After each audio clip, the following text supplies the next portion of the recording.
नमस्कार। आज हम 10वीं कक्षा के अंदर जो राम लक्ष्मण और परशुराम संवाद का पहला भाग हमने दिया था उसके आगे का दूसरा भाग हम दे रहे हैं। ये रामचरितमानस रचना तुलसीदास जी की हुई है और इसके बाल कांड में से कुछ हिस्सा या जो कुछ अंश है वह 10वीं कक्षा के कोर्स में है। तो जहाँ से हमने पढ़ा था या छोड़ा था वहाँ से आगे मैं शुरू कर रहा हूँ। सबसे पहले सहस्वर वाचन और फिर हम इसका अर्थ करेंगे। हमने जहाँ छोड़ा था उस दोहे का मैं पाठ को जोड़ने के लिए पुनः वाचन करता हूँ। जो बिलो की अनुचित कहू क्षमहु महामुनि धीर सुनि सरोस भृगुवंश मणि बोले गिरा गंभीर। जब लक्ष्मण जी ने कहा कि आपको देख करके यदि मैंने कुछ अनुचित कहा हो तो मुझे आप क्षमा करें, और यह सुनकर सरोस क्रोध के साथ भृगुवंश की मणि अर्थात परशुराम जी गंभीर होकर के बोले। अब यहां से पाठ शुरू होता है। क्या बोले? कौशिक सुनहु मंद यह बालक कुटिल काल बस निज कुल घालकु भानुवंश राकेश कलंको निपट निरंकुश अबुध अशंको काल कवल हो यहीं छन माही कहूँ पुकारे खोरी मोहि नाही तुम हट कहूँ जो चहु उबारा कही प्रताप बल रोष हमारा लखन कहु मुनि सुजस तुम्हारा तुम ही अछत को बरने पारा अपने मुँह तुम आपनि करनी बार अनेक भांति बहुबरनी नहीं संतोष तपुनि कछु कहु जनि ऋषरो की दुसह दुख सहु वीर व्रती तुम धीर अछोभा गारी देत नहीं पावहु शोभा सूर समर करनी करही कही न जनावहि आपू विद्यमान रण पाई रिपु कायर कथही प्रतापू। ये चौपाइयां और उसके बाद में दोहा, इसका हम अर्थ करेंगे। परशुराम जी लक्ष्मण से बात करते करते जब थक गए तो उन्होंने गुस्से में भर गए, बहुत क्रोध आ गया। तो कौशिक सुनहु मंद यह बालक, अब वे विश्वामित्र जी को संबोधित करके कहते हैं। कौशिक अर्थात विश्वामित्र। कौशिक हे विश्वामित्र, सुनहु ये तुम सुनो, मंद यह बालक, यह बालक मंदमती है। मंद का अर्थ बुरा भी होता है। एक तरह से वो गुस्से में अशिष्ट शब्दों का प्रयोग हम कहें या गाली का प्रयोग वो करने लगे हैं और कहते हैं कुटिल काल बस निज कुल घालकु। यह कुटिल है, यह मृत्यु के वश में है, और यह निज मतलब अपने कुल मतलब वंश, घालक मतलब नष्ट करने वाला, यह अपने वंश को नष्ट करने वाला है। और भी रुके नहीं है। क्रोध में, क्रोध की स्थिति में व्यक्ति खुद को रोक नहीं पाता, फिर क्या क्या वो बोल जाता है। बड़ा सुंदर वर्णन किया है तुलसीदास जी ने हर अवस्था का। वो आगे कहते हैं भानुवंश, भानुवंश मतलब सूर्य वंश रूपी राकेश चंद्रमा के अंदर यह कलंक है। भानुवंश राकेश कलंकु निपट निरंकुश अबुध अशंकु। यह निपट निरंकुश है, इसके ऊपर किसी का अंकुश नहीं है, या किसी की मान्यता नहीं है। अबुद्ध, यह अज्ञानी है, मूर्ख है, और अशंकु, यह किसी की शंका भी नहीं मानता है। काल कवल हो ही क्षण माही, यह एक क्षण के अंदर काल के गाल में समा जाएगा, मृत्यु को प्राप्त हो जाएगा। कहूँ पुकारी, यह बात मैं पुकार के कह रहा हूँ, ये मैं सबको कह रहा हूँ, सुन लो सारे, मैं कह रहा हूँ। खोरी मोहि नाही, मुझे बाद में उलाहना मत देना, कोई बुरा मत कहना। और विशेष करके वो कह रहे हैं विश्वामित्र जी से, भैया मुझे उलाहना मत देना, मैं कह रहा हूँ, आवाज लगा के पुकार के कह रहा हूँ। और यदि तुम इसको बचाना चाहो, जो चहूँ उबारा तुम हट कहूँ, तुम हट कहूँ जो चाहे उबारा, मतलब यदि तुम इसको बचाना चाहते हो तो इसको हटाओ यहाँ से और बताओ इसको क्या। कही प्रताप बल रोष हमारा, इसे मेरा प्रताप, मेरा यश इसको बताओ, मेरा क्रोध इसे बताओ, मेरा बल इसे बताओ। जब इतना सुना तो लक्ष्मण जी को भी थोड़ा क्रोध आ गया। अब वो मुस्कुरा के नहीं बोल रहे, पहले तो वो मुस्कुरा के बोल रहे थे, अब वो भी गुस्से में है। वो कहते हैं लखन कहूँ मुनि सुजस तुम्हारा। लक्ष्मण जी कहते हैं हे मुनि, तुम्हारा सुयश, तुम्हारा प्रताप जो है, तुम ही अक्षत को वर्णने वाला, तुम ही अक्षत रूप से वर्णन कर रहे हो, दूसरा कौन वर्णन करेगा। अपने मुंह तुम आपन करनी, बार अनेक भांति बहु बरनी। तुमने अपने मुंह से ही अपनी करनी को बहुत भांति से और बहुत बार वर्णन कर चुके हैं आप, बार बार बता चुके हैं आप। फिर भी नहीं संतोष, फिर भी आपको संतोष नहीं हुआ, तो पुण्य कर चुके हो तो फिर दोबारा कह दीजिए। अब आप ही कह दीजिए ना, कह तो रहे हैं आप। और जनि ऋष रोग की दुसह दुख सह हो। आप क्यों गुस्सा रोक करके बेवजह का दुख सहन कर रहे हैं? अरे महाराज एक बात कहूं आपको, क्या कि वीर व्रती, आप वीर व्रत को धारण करने वाले हैं। तुम धीर, आप धैर्यवान हैं, आप अक्षोभा, आप में क्षोभ नहीं होना चाहिए, आपको क्रोध के इतने वश में नहीं होना चाहिए। कैसे? तो लक्ष्मण जी कहते हैं गारी देत न पावो शोभा। आप गाली देते हुए अच्छे नहीं लगते हैं। आप जैसे बड़े मनुष्य को इतने ओछा बोलना, ऐसे शब्दों का उच्चारण करना आपके योग्य नहीं है। और फिर लक्ष्मण जी क्षत्रिय बने की बात करते हैं, कहते हैं सूर समर करनी करहीं। जो शूरवीर होते हैं ना, समर अर्थात युद्ध, वो युद्ध के अंदर क्या करते हैं? करके दिखाते हैं। कहीं न जना वही आप, वो कह के नहीं बताते मैं ये हूं, मैं वो हूं, मैंने ये किया, मैंने वो किया, वो करते हैं, करके दिखाते हैं। और विद्यमान रण पाई रिपु, कायर कतहि प्रतापु। कायर जो डरपोक लोग होते हैं, वो रण युद्ध में विद्यमान सामने रिपु शत्रु को पा करके फिर वो अपना यश, जो कायर लोग होते हैं ना, वो अपना यश बताते हैं, मैंने ये किया, मैंने वो किया, फिर वो कुछ करते नहीं है। जो वीर होते हैं वो तो कर ही देते हैं। तो यहाँ लक्ष्मण जी ने उनको फिर थोड़ा उकसाया है, कुछ गुस्से में कहा है। अब लक्ष्मण जी पुनः कह रहे हैं तुम तो कालु हाक जनु लावा, बार बार मोहि लागी बुलावा। सुनत लखन के वचन कठोरा, परसु सुधारि धरेउ कर घोरा। अब जन दे दोष मोहि लोगु, कटुवादी बालक बद जोगु। बाल बिलो की बहुत मैं बाँचा, अब यहु मारन हार भसाचा। कौशिक कहा क्षमी अपराधु, बाल दोष गुण गनहि न साधु। खर कुठार में अकरुण को ही, आगे अपराधी गुरुद्रोही। उत्तर देते छोड़हूं बिन मारे, केवल कौशिक शील तुम्हारे। न तहि काटी कुठार कठोरे, और गुर ही उरिन होते हु श्रम थोरे। गादी सुनु कह हृदय हसी, सुनि हरियर सूज। अयमय खांड न ऊखमय, अजहुन भूज अरूज। अब लक्ष्मण जी पुनः बोलते हैं तुम तो कालू हाक जनु लावा। आप तो मानिए काल को इसे समझ रहे हैं कि आपके वश में, आप तो उसको बार बार हाँक करके ला रहे हैं, मेरे लिए उसको बुला रहे हैं। बार बार मोहि लागी बुला, आप मेरे लिए उसको बुला के ला रहे हैं। आपके हाथ में यह मृत्यु तो, और आपको बुलाने से आ जाएगी। अब ये बात सुनी, सुनत लखन के वचन कठोरा। जब लक्ष्मण जी के कठोर वचन सुने तो परशुराम जी बोले नहीं है, बोलने लायक उनके पास कोई बच्चा भी नहीं था, तो फिर क्या किया? परसु सुधारी धरेउ कर घोरा। उन्होंने परशु को संभाल करके और हाथ में उठा लिया, धारण कर लिया, और सभा को पुकार के उन्होंने कहा अब जनि देई दोष मोहि लोगु। अब जो लोग यहाँ हैं वो सारे सुन लो। अब यदि मुझे कोई दोष देगा तो फिर गलत है, अर्थात मुझे कोई दोष ना दे। कटुवादी, यह कड़वा बोलने वाला बालक, बद जोगु, यह वध के सर्वथा योग्य है। बाल बिलो की बहुत मैं बांचा, इसको बालक जान करके मैंने इसको बहुत बचाया, मैंने इसको बहुत समझाया, मैंने इसको बहुत छोड़ा। अब यह मर निहार भा सांचा, लेकिन अब यह मरने वाला है, अब यह मरेगा मेरे हाथ से, पक्का है।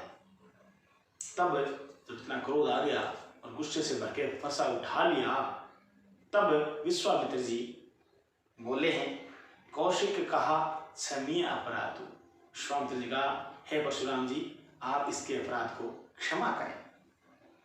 क्यों क्षमा करें? तब उन्होंने कहा बाल दोष गुण गणहीन साधु। बालक के गुण दोषों को साधु पुरुष होते हैं उसकी गिनती नहीं करते हैं, बालक है, अब बालकपना कर दिया। आपको इतना इसके ऊपर मन में नहीं लेनी चाहिए बात को। तो परशुराम जी का क्यों नहीं लेनी चाहिए मन में? रुकने का कारण क्या है? देखो, खर कुठार इतना भयंकर परशु मेरे हाथ में है। एक बात, मैं अकरुण अकरुण करुण मतलब करुणा, दया, अकरुण दयाहीन, मैं दया से हीन हूं, मुझे दया आती नहीं है। को ही क्रोध मुझे आया हुआ है, मैं क्रोधी हूं, क्रोधी हुई मैं। कुठार मेरे हाथ में है, मैं दयाहीन हूं और क्रोधी हूं। और आगे अपराधी गुरुद्रोही, मेरे आगे मेरा अपराधी खड़ा है, मेरे गुरु का द्रोह करने वाला खड़ा है, इसने मेरे गुरु का द्रोह किया है। अर्थात शिव के धनुष को लक्ष्मण जी ने क्या बताया था? धनुइयों के समान बताया था। तो आगे अपराधी गुरुद्रोही, मैं क्रोध में हूं, मेरे हाथ में फरसा भी है, फिर भी कोई कारण नहीं है छोड़ने का मेरे पास, फिर भी छोड़ता हूं। क्यों? उत्तर देत, यह मुझे उत्तर पे उत्तर दे रहा है, मेरे सामने जबान लड़ा रहा है, फिर भी छोड़ा हूं बिन मारे, मैं इसको बिना मारे छोड़ रहा हूं। किस लिए? केवल कौशिक शील तुम्हारे, तुम्हारे शीलवान होने के कारण, तुम्हारी विनम्रता के कारण है विश्वामित्र, मैं इसको तुम्हारे कहने पे छोड़ रहा हूं। न तो यही काटी कुठार कठोरे, नहीं तो इसको इस कुठार से काट करके गुरु ही उऋण होते हूँ श्रम थोड़े, फिर मैं मेरे गुरु के ऋण से बहुत थोड़े परिश्रम में ही उऋण हो जाता। ऋण अर्थात कर्जा, उऋण होना, कर्जे से मुक्त होना। गाधी सुनु कह हृदय हसी, मुनि हरिहर सूझ, अयमय खांड न ऊखमय, अजऊ न बूझ अबूझ।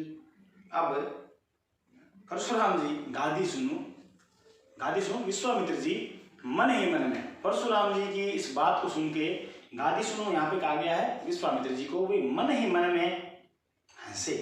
अब बाहर तो हंस नहीं सकते ना, बाहर तो ऐसा माहौल नहीं है कि हंसे, लेकिन उस बात पे उनको इतना अलग सा लगा कि मन में उनके एक हंसी, एक मुस्कुराहट फैल गई। उनको पता था कि जो राम है, परम ब्रह्म है, उसको अभी परशुराम जी पहचान नहीं पाए हैं, और लक्ष्मण जी विशेष का अवतार बताए गए हैं। तो उन्होंने सोचा कि मुनि को तो सब हरा ही हरा, सब जगह हरा ही हरा, जैसे कहते हैं ना कि सावन के अंधे को सब जगह हरा ही हरा दिखाई देता है, इनको हरा ही हरा सूझ रहा है। अब ये अगली पंक्ति देखिएगा, अयमय खांड न ऊखमय, अजहु न बूझ अबूझ, ये अभी भी बूझ नहीं पाए, जान नहीं पाए हैं। खांड, इसमें श्लेष अलंकार है, खांड शब्द है। खांड एक अर्थ का, खांड का एक अर्थ होता है जैसे चीनी, हम खांड भी कह देते हैं ना, और खांड अर्थात खांडा, अर्थात फौलाद की तलवार। यह जो सामने खड़ा है इनके, यह अयमय खांड है, यह फौलाद लोहे की तलवार है, न कि ऊखमय, यह कोई गन्ने की रस की बनी हुई खांड नहीं है। अर्थात जो सामने लक्ष्मण खड़ा है, ये केवल दशरथ पुत्र लक्ष्मण नहीं है, यह शेष का अवतार भी है। और इस बात को परशुराम जी मन में जान नहीं पा रहे हैं, यह देखकर विश्वामित्र जी मन ही मन हंसे। कहु लखन मुनि शील तुम्हारा, को नहीं जान विदित संसारा, मात पिता और इन भयनी के, गुरु ऋण रहा सोच बड़ जी के, सो जनु हमरे माते काढ़ा, दिन चली गए ब्याज बड़ बाड़ा, अब आने अब हरिया बोली, तुम तुरत देव मैं थेली खोली, सुनि कटु वचन कुठार सुधारा, हाय हाय सब सभा कुबारा, भृगुवर परसु दिखा वही मोही, विप्र विचारी बचहु नृपद्रोही, मिले न कभू सुभट न गाढ़े, द्विज देवता घर के बाढ़े, अनुचित कहीं सब लोग पुकारे, और रघुपति सय नहीं लखन निवारे।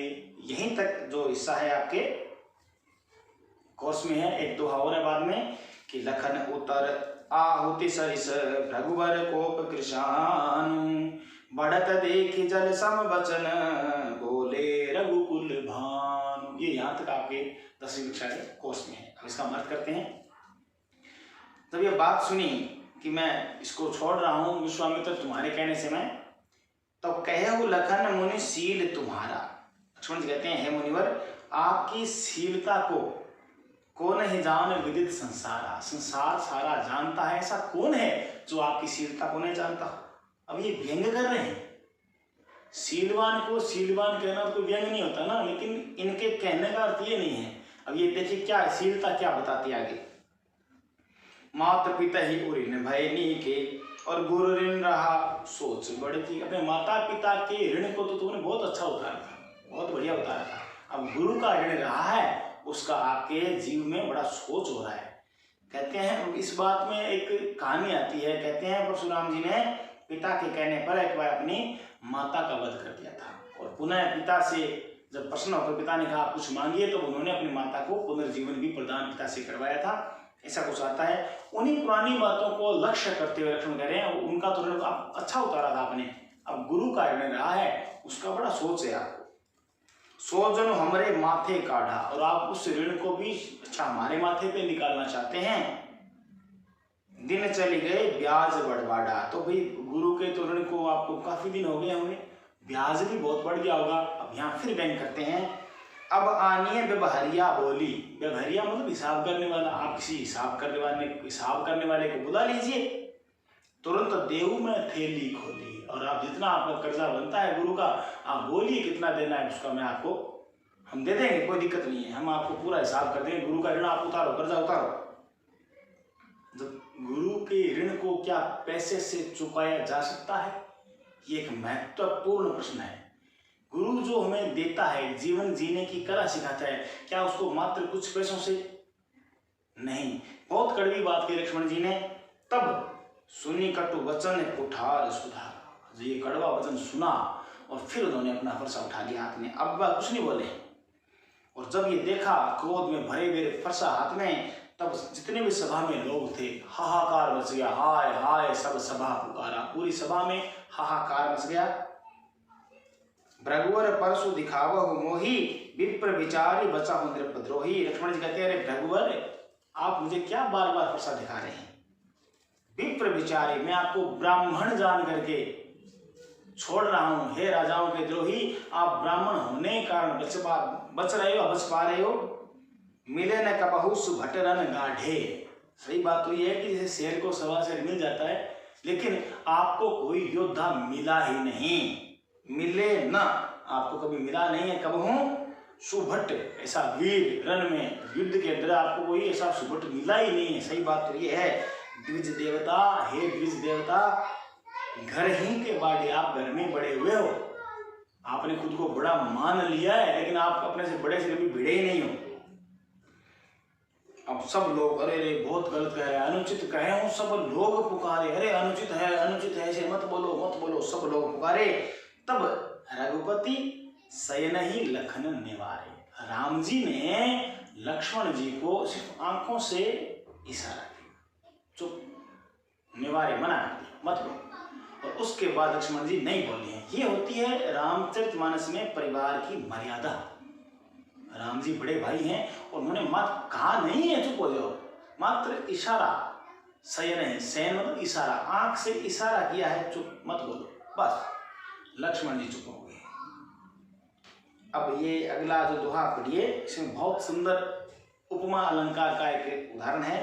लखन उत्तर आहुति सरिस और भृगुवर कोप कृषाणु। कृषाणु मतलब अग्नि, भृगुवर मतलब परशुराम जी। परशुराम जी की जो क्रोध है वो एक अग्नि है, और उस अग्नि के अंदर लखन उत्तर आहुति सरिस, लक्ष्मण जी के जो उत्तर सामने प्रत्युत्तर दिए जा रहे हैं वो मानो आहुति दी जा रही है। जैसे अग्नि में हम आहुति डालते हैं वैसे वैसे अग्नि बढ़ती जाती है। जैसे लक्ष्मण उत्तर दे रहे हैं और क्रोध रूपी अग्नि जो है वो परशुराम जी की वो बढ़ रही है। और बढ़त देखी, जब उसको बढ़ता हुआ देखा अग्नि को, तो जल सम वचन बोले रघुकुल भानु। अब राम जी जो वचन बोले हैं वो किसके समान है? जल के समान है। अग्नि बढ़ रही होती है और उसके अंदर आप आहुति डालोगे तो क्या होगा? अग्नि बढ़ेगी, और उसमें पानी डालेंगे तो शांत हो जाएगी। अब राम जी ने बड़ी ही विनम्रता से जल के समान उत्तर दिया है। वो हम आगे कोर्स में नहीं है, तो इस पाठ को आप पुनः अध्ययन करें। वीडियो में आपके पास साथ जो है वो पुस्तक भी चलती रहेगी, आप साथ में अध्ययन करें। यदि आपके पास पुस्तक नहीं है तो, और इसके जो भी आपकी बात समझ में नहीं आए वो आप कमेंट बॉक्स में लिख दें, मैं आपको उत्तर दे दूँ।